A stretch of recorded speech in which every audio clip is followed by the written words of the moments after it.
டக்குன்னு ஒரு டிப், நீங்கள் ஃபாஸ்டிங் மற்றும் போஸ்ட் பிராண்டியல் சுகரில் என்னெல்லாம் செய்யலாம் என்னெல்லாம் செய்யக்கூடாதுன்றதை பற்றி பார்க்க போகிறோம். ஃபாஸ்டிங்கோட டைமிங் நைட் சாப்பிட்டதுலேருந்து 8லேருந்து 12 மணி நேரம்ன்றது டைமிங். அதுக்கு மேலே போச்சுன்னா உடம்பு வந்து குளுக்கோஸ் ப்ரொடியூஸ் பண்ண ஆரம்பிச்சிடும், உங்களுக்கு ரத்தத்தில் வேரியேஷன்ஸ் காமிக்கும்.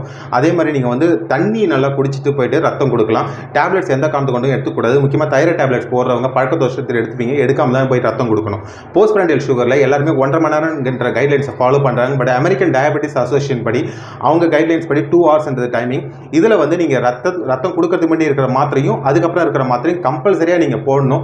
போடாமல் ரத்தம் கொடுக்கக்கூடாது. சில பேர் இதில் 2 விதமான தப்பு பண்ணுறாங்க. ஒன்று வந்து நல்லா போய் ஹெவியாக சாப்பிட்றது, இட்லி பூரி வடை தோசைன்னு போய் சாப்பிட்றது நார்மலை விட. அதே மாதிரி இன்னொரு செட் ஆஃப் பீப்பிள் என்ன பண்ணுவாங்கன்னா, டாக்டர் கிட்ட நல்ல பேர் வாங்கணுன்றதுக்காக ஒரு 3 இட்லி சாப்பிட்டுட்டு ரத்தம் கொடுத்து அதுக்கப்புறம் போய் ஹெவியாக சாப்பிட்றது. இந்த மாதிரி நீங்கள் பண்ணீங்கன்னா HbA1cன்ற டெஸ்ட்டில் வந்து நம்ம கண்டுபிடிச்சிடலாம் என்ன மாதிரி உங்கள் ஃப்ளக்சுவேஷன்ஸ் இருக்குன்ட்டு. ஸோ டாக்டருக்கும் கஷ்டமாக இருக்கும் உங்களுக்கு மாத்திரையை கம்மி பண்ணுறதா அதிகப்படுத்துறதான்றது. ஸோ இந்த மாதிரி ப்ராக்டிஸாக ஃபாலோ பண்ணாதீங்க. ஆரோக்கியமான வாழ்வை